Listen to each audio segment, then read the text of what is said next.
병구하기라고 하는 영화가 있었습니다. 그러니까 이제 20년이 넘은 거죠.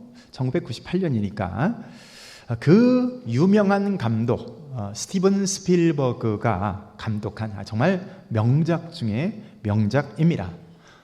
주인공도 톰 행크스라고 하는 당시 최고의 배우가 주연을 했는데요. 여러분, 세계 제2차 세계대전 때 소위 노르망디 상륙작전이라고 하는 이 노르망디 상륙작전이 펼쳐지는 그걸로 이제 시작을 하는 거예요. 영화 시작이 노르망디 상륙작전이 시작되는 이 씬부터 시작되는데, 초반부에 한 20분 가까이에 정말 사실적인 전쟁 씬이 쭉 펼쳐지는데요. 가히 정말 전쟁 영화 역사상 가장 최고의 그런 장면이 아닌가, 그런 생각을 저는 했습니다. 근데 영화 내용이 뭐냐면, 라이언이라고 하는 일병, 이 병사가 있었는데 그에게는 이미 다른 3명의 형제들이 있었어요.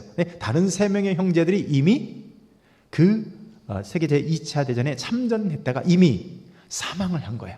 그리고 그 부모에게 그럼 자식은 누구 하나 남았냐? 라이언 일병 하나 남은 겁니다. 근데 그 라이언 일병마저도 이 독일군에게 지금 포로로 붙잡혀 있는 상황인 거예요.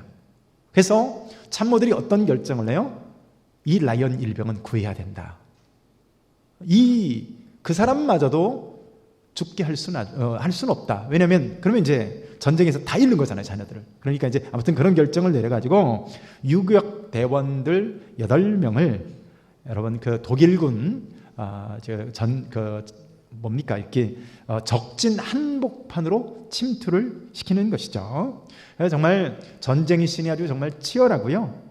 그런 모습을 보면서 그런 생각을 했습니다. 정말 전쟁은 절대 일어나서는 안 되는 거구나, 그런 생각을 해보게 됩니다. 여러분, 전쟁을 모르는 세대, 저도 마찬가지고 전쟁을 직접 경험하지 않은 세대 아닙니까? 그러니까 어떤 면에서 우리 젊은 사람들은 전쟁에 대해서 약간 낭만적인 생각하는 그런 경향이 좀 없지 않아 있는데요. 전쟁은 절대로 일어나서는 안 되는 줄로 믿습니다.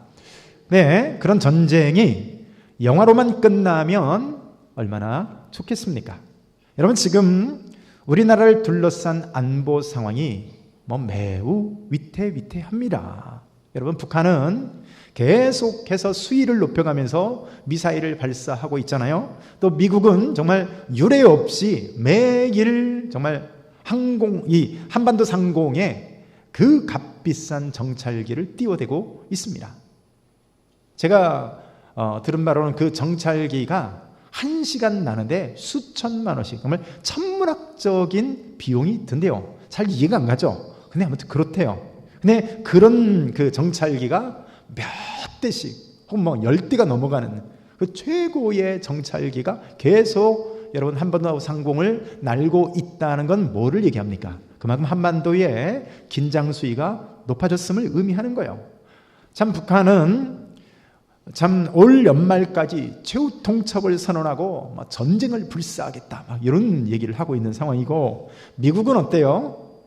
미국은 전쟁이라는 시나리오도 한반도에 사는 전쟁이죠. 자기 나라에서 하는 전쟁이 아니라 한반도, 우리가 살고 있는 이 땅에서 하는 전쟁이죠. 전쟁이 나리는 전쟁이라고 하는 이 시나리오도 우리는 결코 배제한 적이 없다. 한 2, 3년 동안 어떤 면에서 가짜 평화가 진행이 된 거죠. 속은 다 그런 것들을 갖고 있는데, 여러분, 이게 지금 우리나라의 한반도의 안보 상황이란 말이에요. 일본은 일본대로, 중국은 중국대로, 또 우리 마음속에 무슨 영원한 우방이라고 생각하는 그 미국은 어때요? 방위비 이 분담금을 5배 이상으로 올리지 않으면 미군을 철수시킬지도 모른다 등등의 이런 얘기들이 막 쏟아져 나오고 있는 거죠.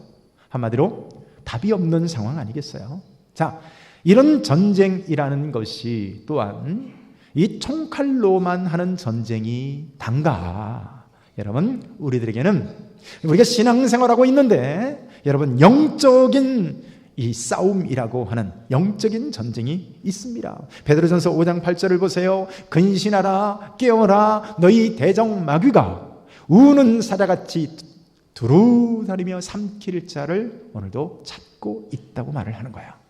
여러분, 우리는 어떤 면에서 아무 생각 없이 신앙생활을 하는지 모르겠지만, 그저 평범한 일상을 살아가는지 모르겠지만, 지금도 사탄은 어때요? 우는 사자같이 입을 벌린 채 오늘도 삼킬 자를 찾고 있다는 겁니다.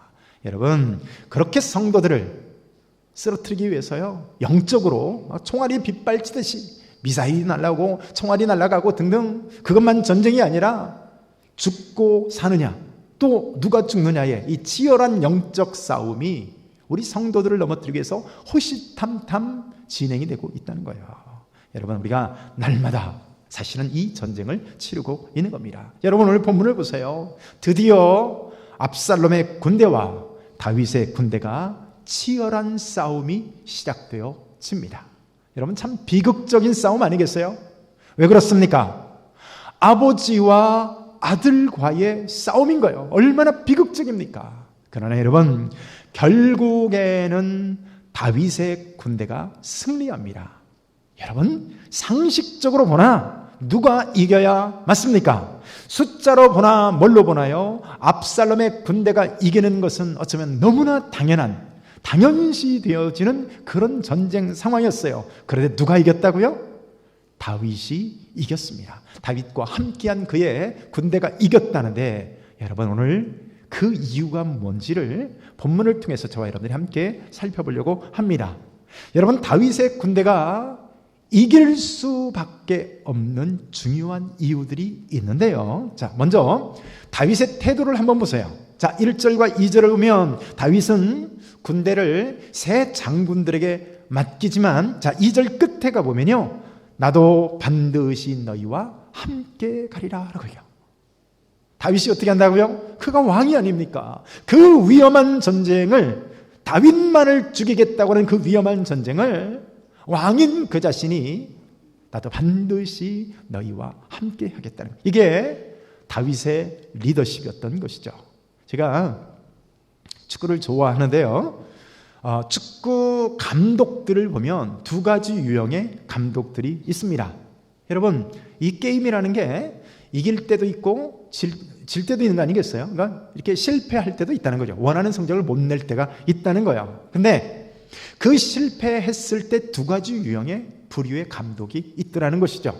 첫 번째 유형의 감독은 뭡니까? 실패를 했을 때 선수 탓만 하는 감독들이 있습니다. 어떤 선수가 그때 패스를 안 해서, 또 어떤 선수가 결정적인 상황에서 골을 못 넣어서 등등, 또 어떤 선수는 오늘 열심히 뛰지 않아서, 뭐 이런 식으로 선수 탓만 하는 그런 감독이 있어요. 반면에 어떤 감독을 보면요, 항상 늘 제가 더 잘 감독했어야 되는데 이런 전술이라든가 이런 부분에서 제가 더 좀 부족했던 것 같습니다 라고 선수들의 책임을 자기가 떠안는 유형의 감독들이 있다는 거죠. 여러분, 성공은 내 탓이라고 하고 실패는 남의 탓으로 돌리는 그런 팀이 어떻게 이기겠어요? 팀 분위기가 좋아질 리가 없는 것이죠. 여러분, 오늘 압살롬 진영이 패하고 다윗 진영이 이길 수 있었던 것은 바로 오늘 다윗 같은 리더십이 오늘 행사되고 있었기 때문인 거죠. 여러분, 지금 보세요. 지금 압살롬 군대의 핵심 목표가 뭘까요?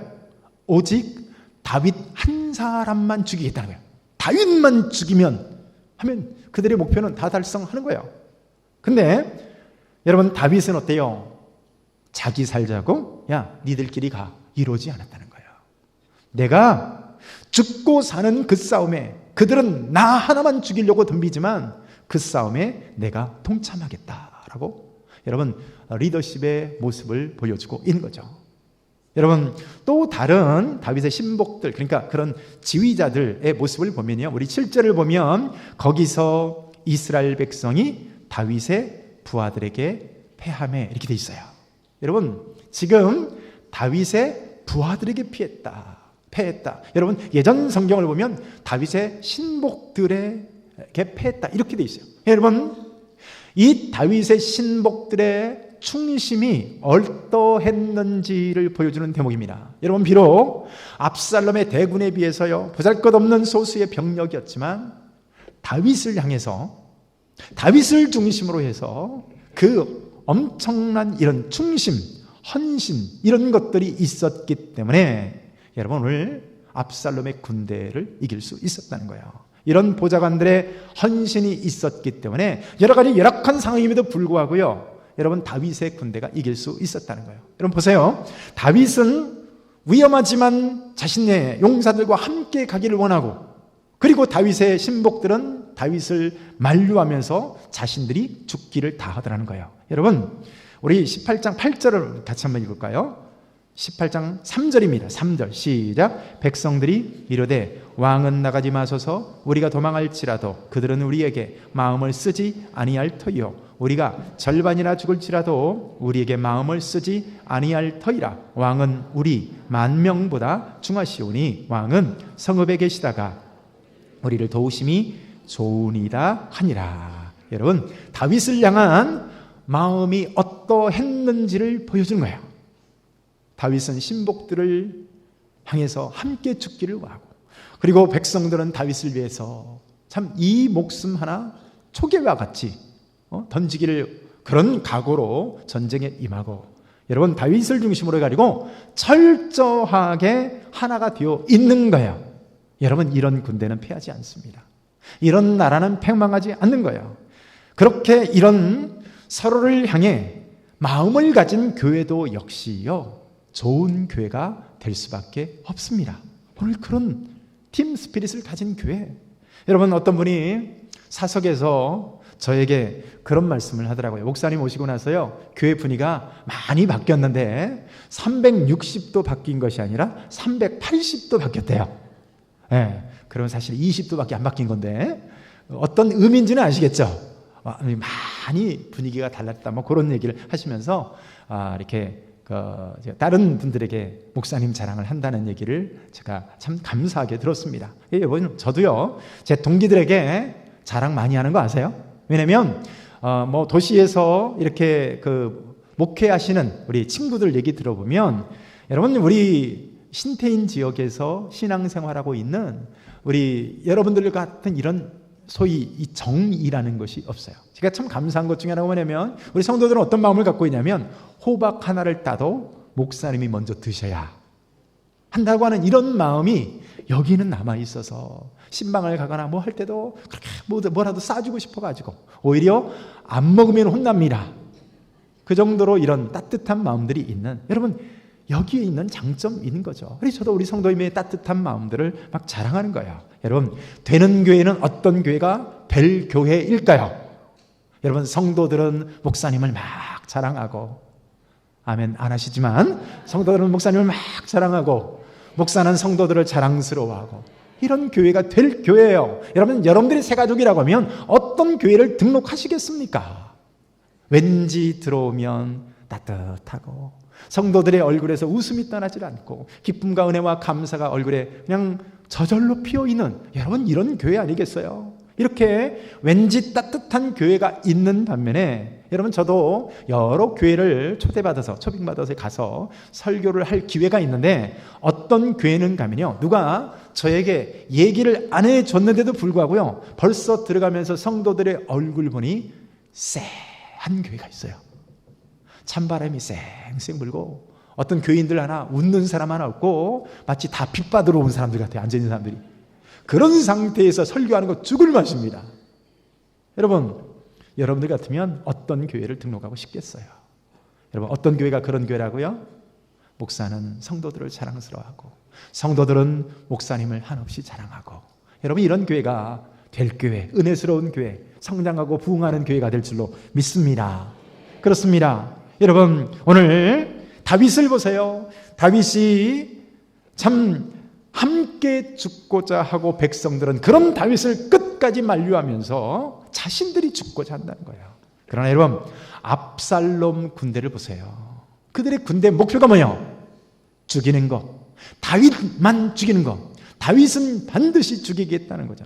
여러분, 전에 아히도벨이라는 사람이 내놓은 전략도 한번 보세요. 사무엘하 17장 1절과 2절을 보면, 아히도벨이 또 압살롬에게 이르되, 이제 내가 사람 12,000명을 택하게 하소서. 오늘 밤에 내가 일어나서 다윗의 뒤를 추적하여 그가 고온하고 힘이 빠졌을 때에 기습하여 그를 무섭게 하면 그와 함께 있는 모든 백성이 도망하리니 내가 다윗 왕만 쳐 죽이고, 이렇게 돼 있어요. 여러분, 지금 압살롬과 그의 군대, 그 사람들의 목표가 뭐예요? 반드시 죽이겠다는 거예요. 다윗만 죽이자. 수단과 방법 그런 거 없어요. 여러분, 힘이 빠져 있건 그 사람의 상황이 어떻건 간에 목표가 뭐예요? 죽이는 거예요. 압살롬의 목표도 마찬가지예요. 여러분, 왜 전에 그 이스라엘 그 전 군대를 지금 압살롬이 동원해 가지고 지금 이렇게 밀려오고 있을까요? 다윗만큼은 살려두지 않겠다. 여러분, 굳은 의지인 거죠. 네, 생각해 보세요. 다윗이 누구예요? 자신의 친아버지입니다. 자기를 낳아준 아버지라고요. 근데 육신의 아버지임에도 불구하고 자신의 야망 앞에서는 수단과 방법을 가리지 않는 겁니다. 윤리도 없어요. 내가 이루고자 하는 목적만 존재하는 겁니다. 그래서 죽이는 것만이 목적인 거죠. 어떤 사람은 사업을 해도요, 남을 죽이는 사업을 하는 사람들이 있습니다. 그래가지고 가습기 하나를 만들어도 뭐 얼마나 해로운지 이런 거 별로 신경 안 쓰는 거야. 아무튼 돈만 많이 벌면 된다, 이런 생각들을 하는 사람들이 있어요. 음식 같은 걸 만들어도 그 음식을 먹는 그 사람이 얼마나 해로운지, 혹은 뭐 정말 뭐가 어떻게 섞여가지고 이 먹는 사람이 어떤지 그런 건 전혀 관심이 없이 내가 돈만 벌면 되겠다. 여러분, 사업을 해도 죽이는 사업을 한 거죠. 네, 여러분, 오늘 다윗을 보세요. 어쩔 수 없이 전쟁을 그도 하기는 합니다. 그런데 여러분, 오늘 그가 누누이 부탁하는 말이 있는데요, 우리 18장 5절을 우리 같이 한번 읽습니다. 5절입니다. 시작. 왕이 요압과 아비새와 이때에게 명령하여 이르되 나를 위하여 젊은 압살롬을 너그러이 대우하라 하니, 왕이 압살롬을 위하여 모든 군 지휘관에게 명령할 때에 백성들이 다 들으니라. 여러분, 이 본문을 통해서 보십시오. 어쩔 수 없어서 싸우기는 싸우지만 지금 다윗은 어때요? 압살롬을 살리기 위해서 최선을 다합니다. 여러분, 생각해 보세요. 아들이라고 하지만 자기 지금 왕이라고 하는 보위를 빼앗아간 패륜 아닙니까? 아버지를 향해서 칼을 빼든 인간 쓰레기예요. 여러분, 10번 죽어도 싸지 않습니까? 역사적으로 권력 앞에서 자기 친자식들을 비정하게 죽이는 그런 권력자들이 뭐 한둘이 아닙니다. 신약성경에 나오는 헤롯 같은 사람, 이런 사람들은 자기 처도 죽이고 자식들도 죽이고요, 형제들도 다 죽이고, 이런 비정한 것이 바로 권력이라고. 그래서 이 권력은 자식들하고도 나눌 수 없는 게 권력이라고 하잖아요. 네, 다윗은 압살롬을 살리려고 해요.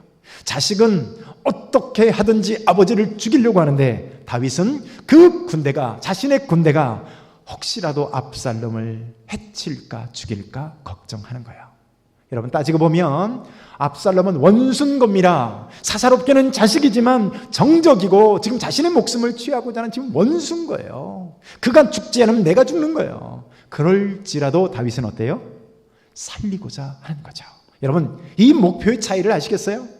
살리는 것이 목표인 사람과 죽이는 것이 목표인 사람, 오늘 그게 압살롬과 다윗의 차이입니다.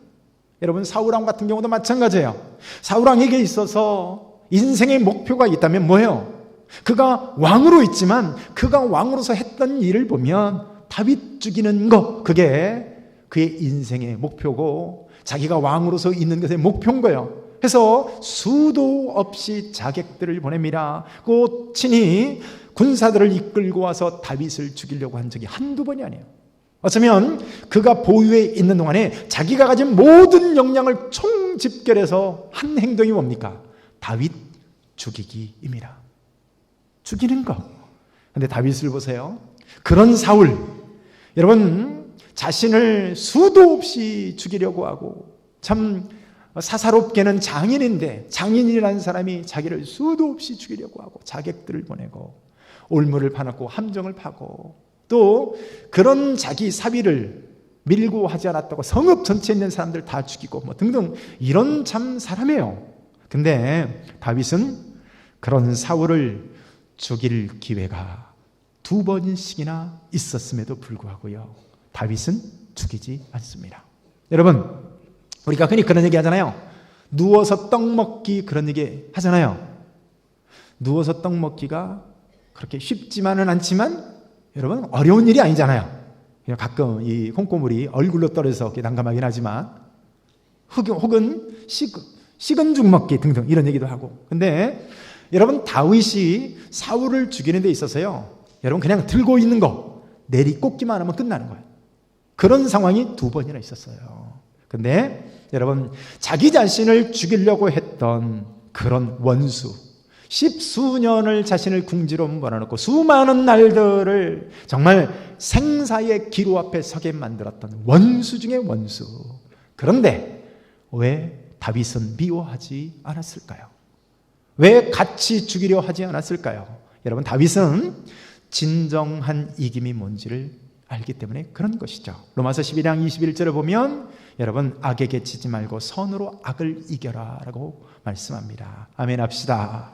다윗은요, 그때도 그랬고 지금 압살롬과 싸우는 지금 상황에서도요, 여러분, 악을 악으로 갚지 않고 선으로 악을 이기려 합니다.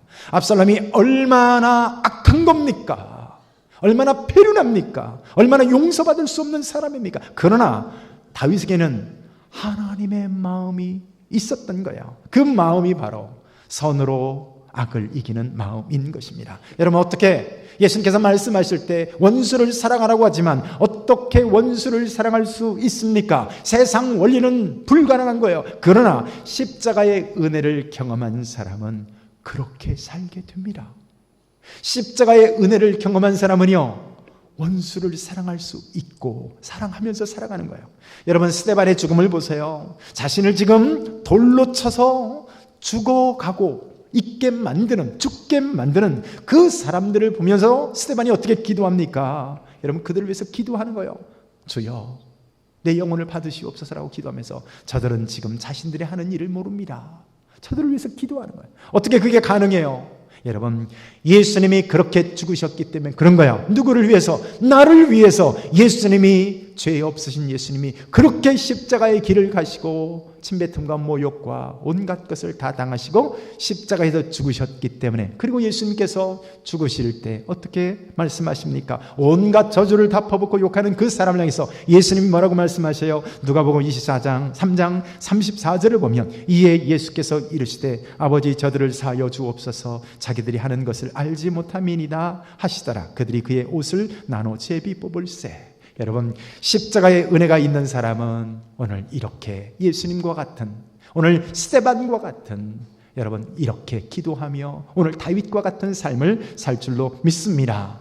여러분, 손양원 목사를 보세요. 어떻게 자신의 2 아들을 죽인 원수를 어떻게 양아들 삼을 수가 있습니까?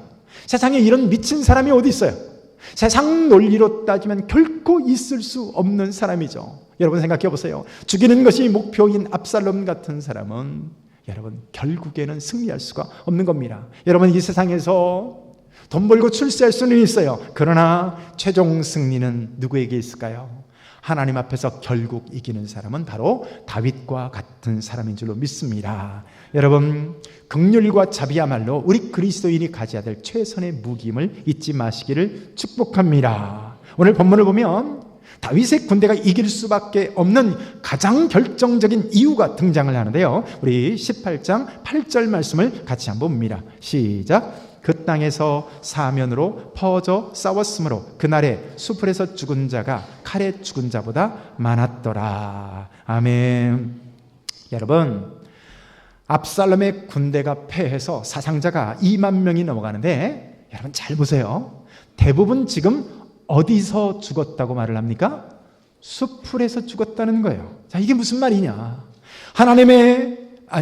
압살롬의 군대가 병사들의 수가 압도적으로 많습니다. 그런데 칼에 의해서 피한 것이 아니라 숲에 있는 무슨 늪이나 가시덤불이나 벼랑이나 등등 이런 천연의 무기에 의해서 죽었다는 것은요, 많은 것을 시사합니다. 여러분, 나중에 다음 주에 살펴보게 되지만 압살롬이 죽을 때도 보세요. 결정적으로 죽게 되는 이유가 보면요, 상수리에 그의 머리털이 걸려서 결국 죽게 됩니다.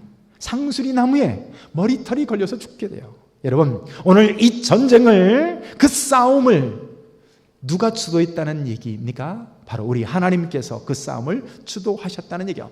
여러분, 하나님이 전쟁을 주장하시는 줄로 믿습니다.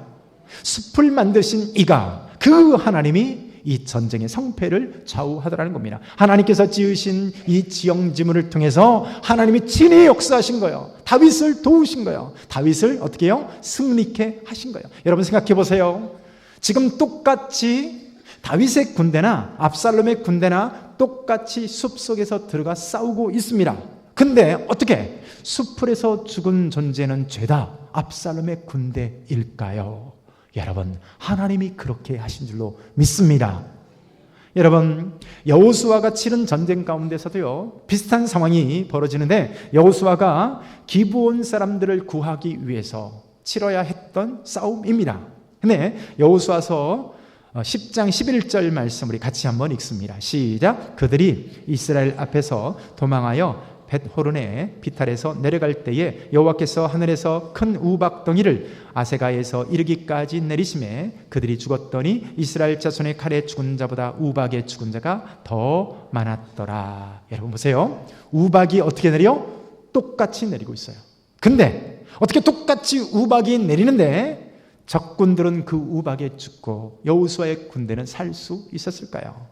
여러분, 실제로 전쟁을 한다고 하기는 하지만 실제 싸움의 성패가 어디서 날까요? 병력의 많고 적음이 아니라는 거예요. 무기의 성능이 아니라는 거예요. 하나님이 누구와 함께 하시냐가 여러분 우리의 싸움의 성패가 결정되는 줄로 믿습니다.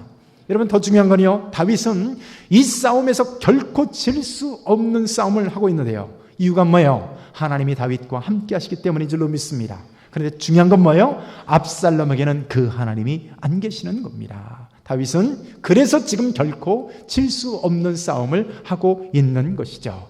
사랑하는 성도들, 여러분 이기려고 애쓰지 마시고요, 대신 이길 수밖에 없는 이유를 하나님 앞에서 붙드시길 축복합니다.